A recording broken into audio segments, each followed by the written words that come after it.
जिसके खिलाफ गैर इरादतन हत्या का मामला भी दर्ज कर लिया गया है। जी हाँ, कंपनी के खिलाफ भी मामला दर्ज किया गया है। इसमें 3 धाराओं के तहत मामला दर्ज किया गया है, जिसमें गैर इरादतन हत्या का भी मामला है। आपको मैं बताऊं, न्यूज़ 18 इंडिया की टीम दफ्तर पहुंची।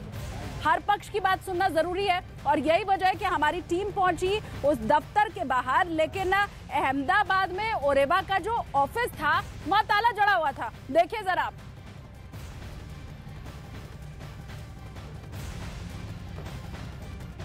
ओरेवा ग्रुप का नाम अभी चर्चा में है, क्योंकि मोरबी में जो ब्रिज कोलैप्स होने के बाद उसका जो मेंटेन करने का जिम्मा था जो ओरेवा ग्रुप का, लेकिन ओरेवा ग्रुप के मालिक अभी सामने नहीं आया है। इतनी बड़ी जो दुर्घटना हुई है उसके बाद भी दुख व्यक्त करने के लिए भी वो सामने नहीं आया। लेकिन ये अहमदाबाद जो थलतेज इलाके में आने वाली है ओरेवा ग्रुप हाउस की ऑफिस है। आप देख सकते हैं कि हम न्यूज़ 18 की टीम यहाँ पहुँची है ओरेवा ग्रुप की ऑफिस पे क्या हिलचाल है वो देखने के लिए। लेकिन देख सकते हैं कि ये पूरी ऑफिस का जो लॉक है वो डोर है वो बंद है। अभी यहाँ सिक्योरिटी गार्ड भी नहीं है, अंदर भी जो एम्प्लॉय नहीं है यहाँ पे, और सारे लोग यहाँ से चले गए हैं। लेकिन दीपावली का जो माहौल था, दीपावली के बाद आज भी कॉरपोरेट हाउस है वो ओपन हो गए हैं, लेकिन ये ओरेवा जो हाउस है वो अभी तक बंद है।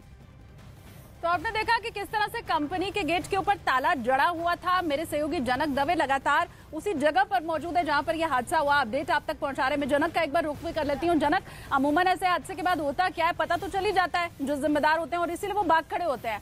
कल तो रात का अंधेरा था और ऐसी स्थिति में भागना और आसान था। ऑफिस दफ्तर पर ताला जरूर जड़ा हुआ है जनक, लेकिन 9 कर्मचारियों को हिरासत में लिया गया है जो इसी कंपनी के कर्मचारी हैं। जनक,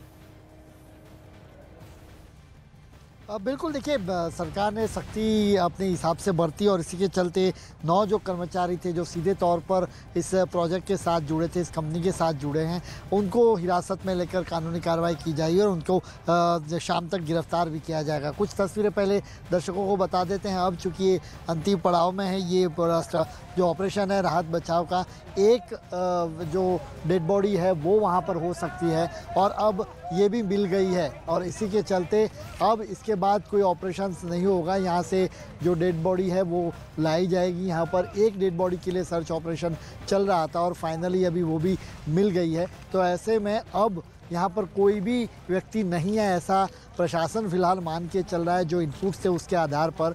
और अब ये चूँकि यहाँ पर बीच में देखिए, अब यहाँ पर उसको बोट पूरा घूम के आएगी और उसके बाद डेड बॉडी यहाँ पर लाई जाएगी और यहाँ से फिर अस्पताल ले जाएगी। तो ये यहाँ का अपडेट है अभी शालिनी। अब यहाँ पर ये कहे कि ये अंतिम पड़ाव में, अब चूँकि यहाँ पर कोई दवा नहीं है, पानी के भीतर कोई नहीं है और इसी के चलते ऑपरेशन यहाँ ख़त्म माना जाएगा। लेकिन अभी इंतज़ार करना होगा इसकी आधिकारिक घोषणा की जाए और हम यहीं पे हर दर्शकों को भी हम ये जानकारी पहुँचाएँगे।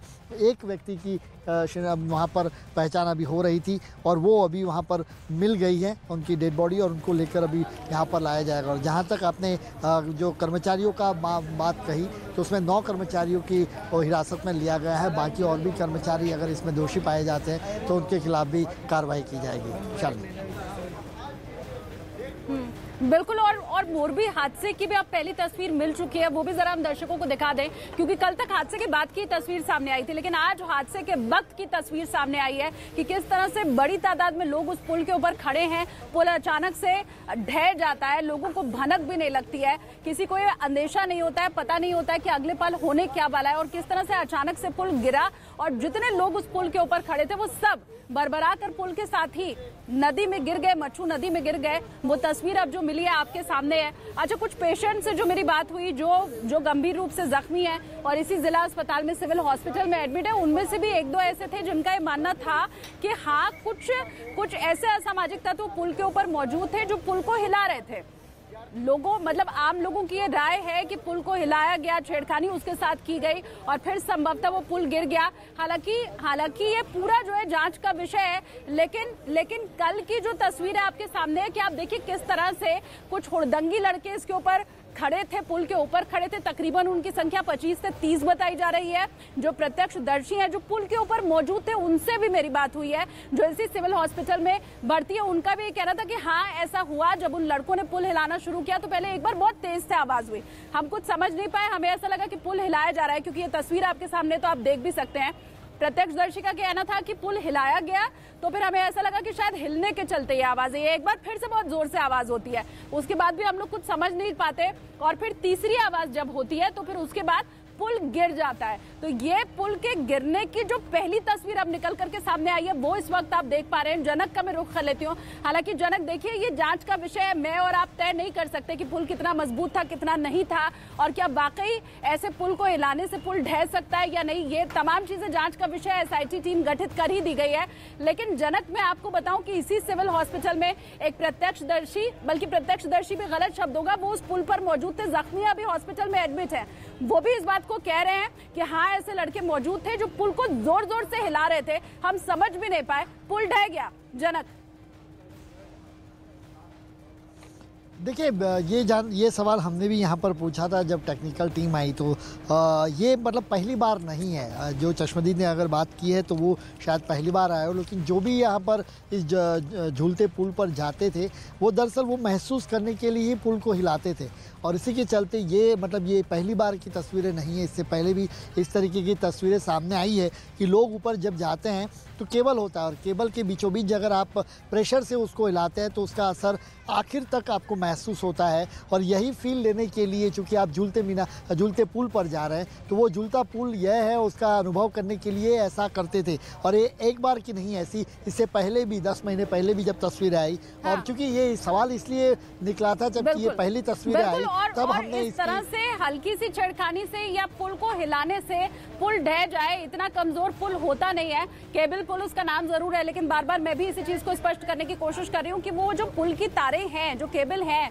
वो कई टन वजन सह पाने में सक्षम होता है, और यूं जरा सा हिलाने से पुल ढह नहीं सकता है। जब जांच होगी और टीम गठित की गई है, रिपोर्ट आएगी, तो दूध का दूध, पानी का पानी होगा। लेकिन आपको बताएं कि जो लोग वहां पर मौजूद थे, उन्होंने जो कुछ देखा, जो कुछ महसूस किया, उसे भी हमने कैमरे में कैद किया है। बात करने की कोशिश हमने उनसे की, क्या उन्होंने हादसे की इस पूरी घटना के ऊपर कहा है, वो आप सुनिए। मेरे साथ एक शख्स यहाँ पर मौजूद हैं जो कि उस वक्त वहाँ पुल पर मौजूद थे। इनके हाथ में आप देख सकते हैं वो टिकट भी है, और माफ़ी के साथ में हालांकि बहुत धीमी आवाज़ में बोल रही हूँ ताकि यहाँ पर जो पेशेंट्स हैं, जो लोग हैं, उन्हें बहुत ज़्यादा दिक्कत ना हो। ये पास इनके हाथ में है जिसे टिकट हम कह रहे हैं, और इसी को ले करके ये अंदर पुल के ऊपर चढ़े थे। पर बदकिस्मती कि पुल पर चढ़ने के बाद अब मुलाकात इनसे आपकी यहाँ हॉस्पिटल में हो पा रही है। क्या नाम है आपका? मारू नाम अश्विन अर्जुन भाई सतवाला। कहाँ के रहने वाले हैं? मोरबी रहने वाला हूँ। अच्छा, पुल पर आप अकेले गए थे? नहीं, मैं और मेरा दोस्त प्रकाश दोनों गए थे।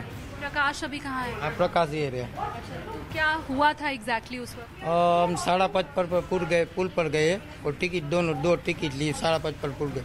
वो पुल वो सामने चल गए हम। वो 500-700 जना पुल पर था, और 15-20 जना 25-30 वर्ष की उम्र का था। वो पुल के बीचों बीच वायड़े मस्ती करता था, और एक बीजा झाड़ी पर लत लगा रहा था, और धक्का बक्का मार रहा था, वो चलने नहीं देते थे इधर से। ये 15-20 लोग काम कर रहे थे, 15-20 लड़के थे। 15-20 लोग पुल के बीचों बीच खड़ा गए ना, वो लोग सब लोग चलने देते थे। वो इधर से इधर नहीं आते थे, उधर से उधर नहीं आते थे, इसलिए सब लोग पुल पर आ गए ना, इसलिए अचानक से 3 बार आवाज आया। पहली बार थोड़ा आवाज आया, और दूसरी बार इसके, और तीसरी बार जब आवाज आया ना, तब पुल टूट कर पानी में सब लोग गिर गए। तो यह हादसा तो हो गया, लेकिन एनडीआरएफ की टीम कड़ी मशक्कत के साथ रेस्क्यू काम में लगी रही। अभी नहीं, पूरी रात एनडीआरएफ की टीम वहां मौजूद थी, और एक एक करके लोगों को निकाला गया, शवों को निकाला गया, अस्पताल तक पहुंचाया गया। और एनडीआरएफ की टीम से भी हमने बात की। एनडीआरएफ की टीम का यही कहना है कि जो बचाव कार्य है वो बहुत जल्द पूरा हो भी जाएगा। जनक को भी अभी आपने सुना, तो जो कह रहे थे बस अंतिम पड़ाव पे ही है, अब खत्म ही समझिए इस पूरे काम को। क्या कहा एनडीआरएफ के सदस्यों ने, वो भी सुनिए।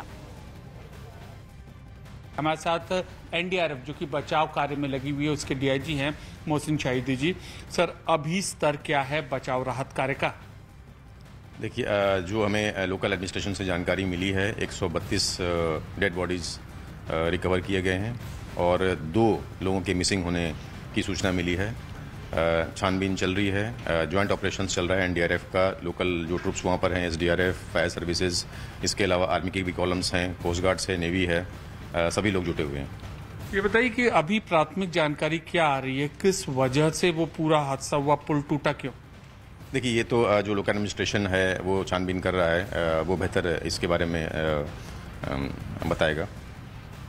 अभी फिलहाल जो जानकारी क्या आपको मिल पाई है कि बचाव राहत कार्य में किस तरीके का बचाव राहत कार्य चल रहा है और क्या क्या इक्विपमेंट यूज हो रहे हैं? देखिए, हमारी एनडीआरएफ की टीम रात में तकरीबन 2 बजे के आसपास पहली टीम पहुंची है। 5 टीमों की तैनाती की गई थी, जिसमें से गांधीनगर से 2 टीमें, एक टीम वडोदरा से बाई रोड भेजी गई थी और स्थिति को देखते हुए 2 टीमों को एयरलिफ्ट भी किया गया था वडोदरा एयरपोर्ट से। रात में तकरीबन 2 बजे के करीब पहली टीम पहुंची है हमारी और आखिरी टीम 5वीं टीम 4:45 बजे पहुंची है। इस बीच में जो ज्वाइंट ऑपरेशन हुआ है उसमें 7 डेड बॉडीज रिकवर किया गया है।